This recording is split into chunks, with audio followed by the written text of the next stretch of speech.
जी, यही वीडियो देखी थी कि मूर्ति पूजा, वो किसी ने आपसे क्वेश्चन पूछा था कि मूर्ति पूजा और रेप करने में किसका गुनाह? तो आपने डायरेक्टली बोला था कि मूर्ति पूजा, तो आपने टॉपिक ले लिया, तो उसी पे आप थोड़ा समझा सकते हैं कैसे? मतलब खुदा जो है, वो रेप को छोटा गुनाह मानता है, उसको माफ़ कर भी सकता है, नहीं भी कर सकता है। लेकिन मूर्ति पूजा को कभी माफ़ नहीं करेगा। यानी कि मूर्ति पूजा ज़्यादा बड़ा गुनाह हो गया। मूर्ति पूजा को वो कभी माफ नहीं करेगा।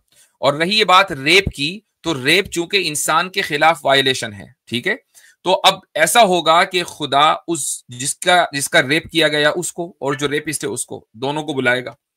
भाई अपना मामला साफ करो। अगर रेप जिसका रेप किया गया उसने माफ नहीं किया, तो रेपिस्ट को जहन्नम के अंदर डाल दिया जाएगा। खुदा ऐसे लोगों को माफ नहीं करेगा।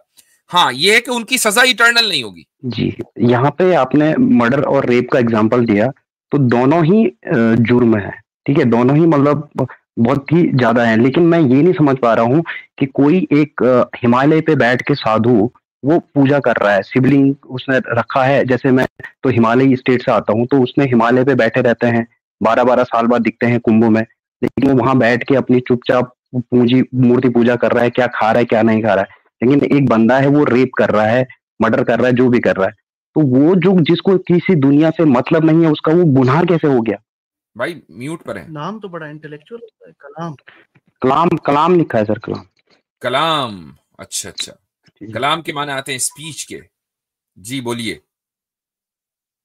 जी सर, मेरा एक क्वेश्चन था। आपकी वीडियो देखी थी मैंने कल ही शायद। आप सनातनी है भाई जी जी जी। या आर्य समाजी हैं? नहीं नहीं, सनातनी समाज से तो ऐसा कुछ नहीं, मैं हिंदू हूँ मतलब। हाँ, मतलब ये कि मूर्ति पूजा करते हैं ना। जी जी जी। हाँ, तो बस सनातनी है, ठीक है जी।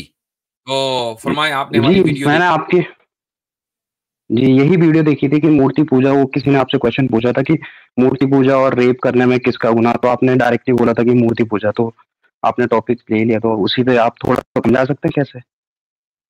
उसी में मैंने, आपने कौन सी वाली वीडियो, मैंने जो शॉर्ट वीडियो भी कहीं डली है इंस्टाग्राम पर भी और शायद व्हाट्सएप उस हाँ पे जी, हाँ जी। यूट्यूब पर भी, हाँ जी, हाँ वो जी। दो हाँ दो जी, हाँ वीडियो जी। को एक को जो बनाया गया, आपने वो देखी? वो नहीं, बंदा मैंने वो वो छोटी वीडियो बंदा देखी थी। हाँ, वो बंदा 2 मर्तबा आया। पहले उसने सवाल ये किया कि कौन सी बात ज्यादा, क्या क्या उसने कहा था, कौन सा जुर्म बड़ा है, मूर्ति पूजा जी, या किसी बच्चे का रेप कर देना? तो हमने कहा मूर्ति पूजा। वो बात एकदम बगैर बात किए मजीद वो चला गया। उसको शायद बाइट चाहिए होगी, शॉर्ट। अगली मर्तबा फिर आया कहने लगा कि भाई उसी तरीके से जवाब देना जैसे हाँ इनाम में दिया था। आप अगर दोनों में से किसी एक को होते हुए देखें तो किसको रोकेंगे, या दोनों होते हुए देखें? हमने कहा रेप को।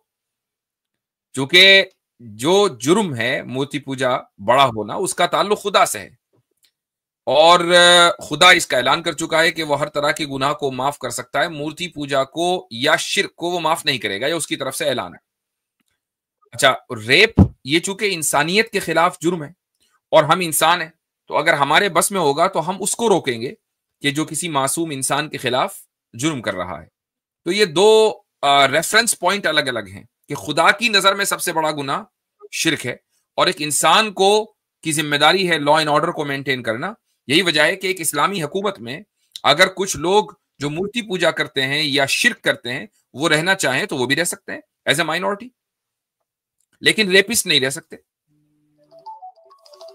यानी कि खुदा जो है वो रेपिस्ट को माफ कर सकता है, लेकिन मूर्ति पूजा को माफ नहीं कर सकता ना खुदा। मैंने यही कहा इंसान कि तो रेप को रोकेगा। रेप की जो सजा है मिसाल के तौर पर वो ये है कि उसको जहन्नम में डाल दिया जाए। कितने अरसे के लिए डाला जाए ये अल्लाह ताला जानता है, लेकिन जो मुशरिक की सजा है वो फॉरएवर जहन्नम है।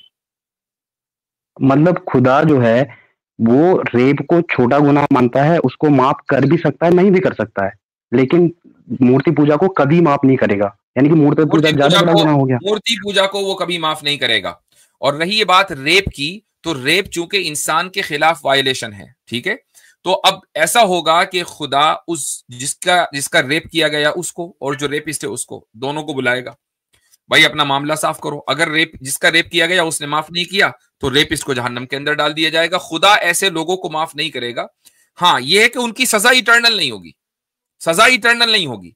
एक मुद्दत तक सजा है, वो मुद्दत कितनी है? वो 1000 साल हो सकते हैं, 1 मिलियन ट्रिलियन जिलियन साल हो सकते हैं, लेकिन इटर्नल नहीं होंगे। इटर्नल वो आइडल वर्शिपिंग या शिर्क है, उसकी सजा। यानी कि जुर्म की अगर हम एक लिस्ट बना लें तो उसमें जो है खुदा के नजदीक सबसे बड़ा गुनाह ये है मूर्ति पूजा है, उसके सबसे बाद बड़ा रेप गुनाह है। शिर्क है। हाँ मतलब जो गॉड है वो उसको ये है कि रेप छोटा गुनाह है उसके लिए। देखो छोटा और बड़ा हम इस मानकर कह रहे हैं कि किसकी सजा में इटर्निटी है और किसकी सजा में इटर्निटी नहीं है। ये नहीं है कि छोटा गुनाह है यार, चलो कोई मामूली सी बात हो गई, कोई बात नहीं है, ऐसा नहीं है, वो भी सीरियस है। लेकिन जब आप कंपैरिजन करेंगे कि किसकी सजा में इटर्निटी है, ये बिल्कुल ऐसा ही है। मैं उसको आप मिसाल दूं कि एक आदमी है, उसने रेप किया और दूसरे आदमी ने मर्डर किया। अब बताओ डेथ पेनल्टी किसमें है जी? है जी, डेथ पेनल्टी किसमें है? सॉरी मैं आपका क्वेश्चन वो एक ब्लॉक हो आदमी गया ने बीच में। मर्डर किया, दूसरे ने रेप किया, अब जी। डेथ पेनल्टी किसमें मिलेगी? डेथ पेनल्टी दोनों में ही है शायद, दोनों में ही है अच्छा वैसे। अच्छा मर्डर में तो ना हाँ हाँ हाँ, तो वो जैसे डेथ का भी अरे होता है, जैसे केसेस चलते हैं तो उसमें जी क्या होता है कि इंटेंसिटी देखा जाता है कि जो जी नहीं, मर्डर हुआ है रेप उसकी के जो बाद अगर इंटेंसिटी है। मर्डर कर दिया तो डेथ पेनल्टी है, अगर खाली रेप किया है तो अभी तक के डेथ पेनल्टी का कानून नहीं है। एक आदमी ने मर्डर किया, दूसरे ने रेप किया, ठीक है। अब मुझे बताएं डेथ पेनल्टी किसमें? मर्डर में है, सर ऑब्वियसली मर्डर बात में है, भी डेथ पेनल्टी है। मर्डर में ही है। अब डॉज करने की कोशिश ना करें, मर्डर में ही है। अब आप ये कहें कि क्या गवर्नमेंट के नजदीक रेप करना एक मामूली सी बात है? क्या एक छोटी चीज है? नहीं है, नहीं नहीं है। है, नहीं है, वो भी सीरियस है। लेकिन ये जब आप पनिशमेंट को देखेंगे तो डेथ पेनल्टी मर्डर में होगी, रेप में नहीं होगी। डेथ पेनल्टी मर्डर में होगी, चोरी में नहीं होगी, करप्शन में भी नहीं होगी। जबकि करप्शन और चोरी कोई छोटी चीज नहीं है, बहुत बड़ी चीज है। तो जब आप पनिशमेंट को देखते हैं खुदा की नजर में, पनिशमेंट के एतबार से जो इटर्नल पनिशमेंट है वो शिर्क में है। लेकिन रेप कोई छोटी चीज नहीं है। आप ये कहते हैं कि अच्छा ये छोटी चीज है, छोटी चीज नहीं है, हाँ इटर्नल पनिशमेंट नहीं है। जी, यहाँ पे आपने मर्डर और रेप का एग्जांपल दिया तो दोनों ही जुर्म है, ठीक है, दोनों ही मतलब बहुत ही ज्यादा है। लेकिन मैं ये नहीं समझ पा रहा हूँ कि कोई एक हिमालय पे बैठ के साधु वो पूजा कर रहा है, शिवलिंग उसने रखा है। जैसे मैं तो हिमालय स्टेट से आता हूँ तो उसमें हिमालय पे बैठे रहते हैं, 12-12 साल बाद दिखते हैं कुंभ में, लेकिन वो वहां बैठ के अपनी चुपचाप पूजी मूर्ति पूजा कर रहा है, क्या खा रहा है क्या नहीं खा रहा है। लेकिन एक बंदा है वो रेप कर रहा है, मर्डर कर रहा है, जो भी कर रहा है, तो वो जो जिसको किसी दुनिया से मतलब नहीं है उसका वो गुनाह कैसे हो गया, ये थोड़ा समझाएंगे आप?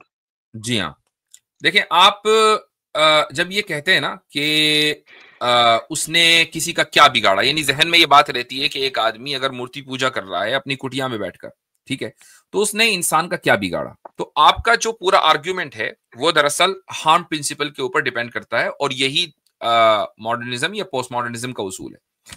चूंकि आपकी जो प्रोग्रामिंग हुई हुई है स्कूल एजुकेशन की बुनियाद पर, वो इस पर हुई है कि लॉज जो बनेंगे वो हार्म प्रिंसिपल की बुनियाद पर बनने चाहिए, कि अगर आपका रवैया दूसरे के लिए हार्मफुल है तो बुरा है, और अगर हार्मफुल नहीं है तो आप चाहे जो करें, ठीक है। यहां मसला आ जाता है।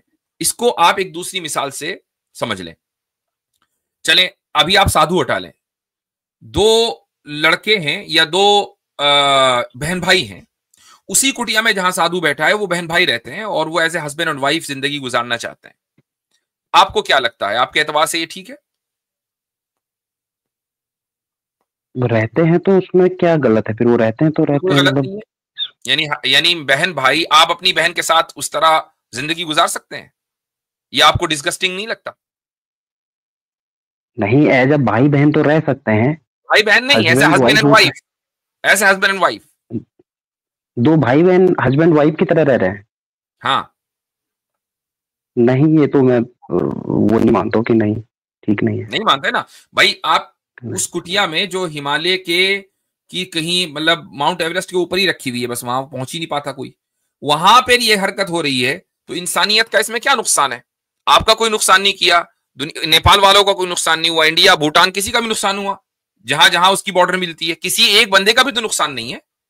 लेकिन आप उसको अलाउ नहीं करेंगे, क्यों नहीं करेंगे भाई?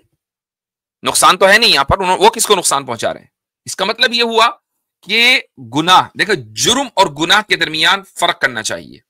जुर्म जो होता है यानी जिसको क्राइम बोलते हैं, क्राइम का जो लफ्ज है वो इंसानियत के रेफरेंस पॉइंट के एतबार से बोला जाता है कि जब हम क्राइम करते हैं तो दूसरे को नुकसान पहुंचाते हैं। और एक होता है सिन, सिन जिसको हम गुनाह बोलते हैं।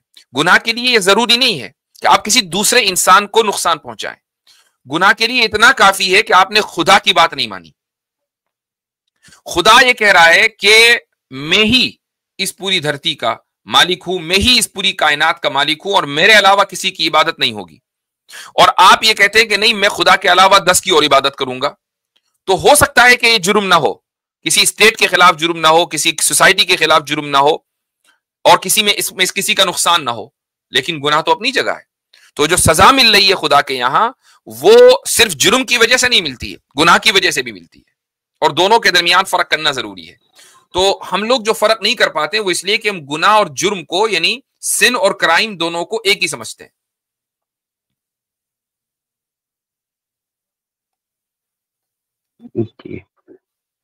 अच्छा, मतलब कि जो आदमी अकेले बैठ के कहीं पे पूजा कर रहा है वो उसका गुनाह बड़ा है, वो गुनाह कर रहा है, और जो रेप कर रहा है उसका गुनाह छोटा है, ये है। अगर जुर्मों में कैटेगरी हम बना लें, ग्रेटर देन का सिंबल लगा लें, हाँ, तो आप ग्रेटर देन का कर सकते हैं। उसका जो जुर्म है रेपिस्ट का, वो जुर्म है, वो सबसे बड़ा जुर्म हो सकता है। गुनाह तो इंसानियत के, गुनाह तो खुदा के अहकाम की खिलाफ वर्जी होती है ना। तो हो सकता है कि एक मुल्क के या रियासत के किसी स्टेट के लॉ के एतबार से रेप करना सबसे बड़ा जुर्म हो, ठीक है। इसीलिए एक इंसान को या गवर्नमेंट को, पुलिस को यह राइट है कि वो इंटरवीन करे और रेपिस्ट को रोके। गुनाह अगर एक आदमी आइडल वर्शिपिंग कर रहा है तो अब पुलिस नहीं रोकेगी, वो उसका खुदा जाने, वो जाने। नहीं, तो आप अभी तो आपने कहा ना कि खुदा जो है वो रेपिस्ट को माफ कर सकता है, लेकिन मूर्ति पूजा को नहीं कर सकता है। देखो, तो माफ करने की अलग कैटेगरी बना लें। माफ करने की मैं सूरत बताता हूं। मैंने उसी वक्त जो है वजाहत की थी, अभी दोबारा बता रहा हूं। अभी थोड़ी देर पहले मैंने वजाहत की। रेपिस्ट और जिसका रेप हुआ विक्टिम, दोनों को सामने लाया गया। विक्टिम ने माफ नहीं किया, रेपिस्ट हर हाल में जाएगा, उसको माफ नहीं किया जाएगा, चूंकि ये उसकी खिलाफ वर्जी है। और खुदा ने पहले ही ऐलान किया हुआ है कि विक्टिम के राइट का वायलेशन हुआ तो अब विक्टिम माफ करे तो करे, मैं माफ नहीं करूंगा। यानी खुदा ने इसको अपनी अथॉरिटी से बाहर निकाल दिया, खुद ही ऐलान कर दिया कि यह माफ नहीं होगा अगर विक्टिम माफ नहीं करे। लेकिन अगर हाइपोथेटिकली स्पीकिंग विक्टिम ने माफ कर दिया तो खुदा भी माफ करेगा, क्योंकि विक्टिम ने माफ कर दिया। ये इसका ताल्लुक ह्यूमन राइट्स है, जिसको हम अरबी में हुकूकुल इबाद, उर्दू में हुकूकुल इबाद कहते हैं। रही बात हुकूकुल्लाह की, हुकूकुल्लाह यानी rights of God. Rights of God के ताल्लुक से खुदा ने यह उसूल बनाया हुआ है कि हर वायलेशन को मैं माफ कर दूंगा सिवाय आइडल वर्शिपिंग के। मतलब खुदा जो कि एक बात बताएं, जो कि हर चीज सुनने तो सही। कलम भाई एक बात तो बताएं, क्या आपके अनुसार कोई बंदा जो शास्त्र विरुद्ध काम करता है उसे मोक्ष मिल जाएगा? शास्त्र विरुद्ध का, शास्त्रों का तो मुझे इतना वो नहीं है सर, और ना ही मुझे ये है कि ना ही हमारे यहाँ ऐसा लिखा है कि नहीं तुम्हें शास्त्रों के विरुद्ध साथ चलना है। मतलब हमारे यहाँ पे हिंदू में मुझे ये लगता है। भागवत गीता पढ़ी है कभी? नहीं, पूरी नहीं पढ़ी मैंने कभी। ऐसा करें, अब जाते ही पहले भागवत गीता पढ़े, 16 अध्याय पढ़े, 16 अध्याय पूरा पढ़े, पता लग जाएगा कि श्री कृष्ण जी इनके बारे में क्या कह रहे हैं कि जो शास्त्रों के विरुद्ध करते हैं और शास्त्रों के विरुद्ध आचरण करते हैं उनके लिए क्या नियम है। आपका ये सवाल ऑटोमेटिकली खत्म हो जाएगा। नहीं सर, अगर नियम है भी तो वो आध्यात्मिक नियम है ना, वो ऐसा नहीं है कि हमारे यहाँ पे, देखिए हिंदू धर्म में ऐसा नहीं है कि एक किताब है उसमें रूल्स हैं, सेट ऑफ रूल्स हैं, उसी को फॉलो करना है। किसे कहते हैं आचरण, किसे कहते हैं पूजा पद्धति, किसे कहते हैं शास्त्र विरुद्ध कर्म, किसे कहते हैं, ये मुझे बता दीजिए। सर वो मैं क्या कह रहा हूँ कि अगर लिखा भी है तो वो ऐसा है कि वो एक अच्छा इंसान क्या होना चाहिए क्या नहीं होना चाहिए, वो हिंदू मुस्लिम इसके लिए है ही नहीं। वहाँ पे कोई भी हमारा वेद है, ग्रंथ है, वो कि हिंदू के लिए है, मुस्लिम के लिए, ऐसा नहीं है भाई। शास्त्र क्या, गीता जो है वो क्रिश्चियनों के लिए है, वो ऑल ह्यूमन बीइंग्स के लिए सर, वो किसी एक पर्टिकुलर कम्युनिटी के लिए नहीं है। वो नहीं मानते वो है, लेकिन जो शास्त्र की बात करते हैं वो ह्यूमन की बात करते हैं, इंसानों की बात करते हैं। अच्छा, जो आप ये बात कर रहे हैं कि ये ह्यूमन के लिए है, मैं कह रहा हूं उन्होंने लिखा है, मेरी बात तो आप खुद कह रहे हैं, उन्होंने लिखा है कि जो शास्त्र विरुद्ध कार्य करता है वो कभी मोक्ष को, परम गति को प्राप्त नहीं करेगा, वो न कभी मुझे प्राप्त कर पाएगा। तो आप कह रहे हैं कि ये समस्त के लिए है, हम वही कह रहे हैं कि जो खुदा को ना माने, उसकी ना माने, उसको जो है वो कभी इटरनल यानी कलाम साहब ये जो बात कह रहे हैं ना तौहीद साहब, वो ये कह रहे हैं कि एक मुसलमान है जो शास्त्र के मुताबिक उसने अपनी जिंदगी नहीं गुजारी, वो बगैर शास्त्र के पर अमल किए उसका इंतकाल हो गया, वो मर गया, तो वो कभी भी खुदा को प्राप्त नहीं कर पाएगा, हासिल नहीं कर पाएगा। इसी तरीके से वो कभी भी मोक्ष हासिल नहीं कर पाएगा, क्योंकि वो तो मर गया, शास्त्र के खिलाफ उसने जिंदगी गुजारी। भगवत गीता में लिखा हुआ है, कभी भी ऐसा नहीं होगा। तो आपके यहां भी, यानी जिस धर्म को आप मानते आ रहे हैं, उसमें भी उसी तरह की बातें मिल रही हैं। नहीं सर, वो एक मुसलमान है, आप उस पुजारी की जगह एक मुसलमान को बिठा दें हिमालय में, वो दिन रात नमाज पढ़ रहा है, लेकिन शास्त्र के मुताबिक उसने जिंदगी नहीं गुजारी, मोक्ष उसको भी नहीं मिलेगा। जी, मेरा सर सिंपल सा एक क्वेश्चन था। अब एग्जांपल और सिचुएशन बना के तो कुछ किसी भी चीज को कितना भी कॉम्प्लिकेट किया जा सकता है। बात ये नहीं है, बात ये कि कोई भी सवाल का जो जवाब है वो सिचुएशन से रिलेट ही करता है, सिचुएशन टू सिचुएशन। जिस आदमी ने मुझसे पहले सवाल किया था पिछले हफ्ते, शायद तर्कशील नाम था उसका, उसने भी एक सिचुएशन ही दी थी कि आपने दो लोगों को देखा, एक मूर्ति पूजा कर रहा है, दूसरा रेप कर रहा है, इसमें कौन सा गुनाह बड़ा या जुर्म बड़ा है? उसने भी एक सिचुएशन दी थी ना, तो सिचुएशन के मुताबिक ही जवाब दिया जाएगा। और ये भी तो सिचुएशन नहीं दे रहे हैं, ये तो लिखा है ना, ये तो आप बताते रहते हैं, तो लिखा हुआ है। तो बहरहाल उसको हमने रैशनलाइज ऑलरेडी कर दिया। मैंने मर्डर की मिसाल दे दी, रेप की मिसाल दे दी, इसी तरीके से मैंने आपको भाई बहन की मैरिज की मिसाल दे दी। ये सारी मिसालें आपको दे दी हैं जो हार्म प्रिंसिपल के ऊपर आपका जो जहन यानी बना हुआ है कि बुरी वही चीज है कि जो दूसरे के लिए नुकसानदेह हो, इसको हम ऑलरेडी रिफ्यूट कर चुके हैं। तो मेरे ख्याल से अगली मर्तबा फिर कभी बात होगी जब आप आएंगे। अगले कॉलर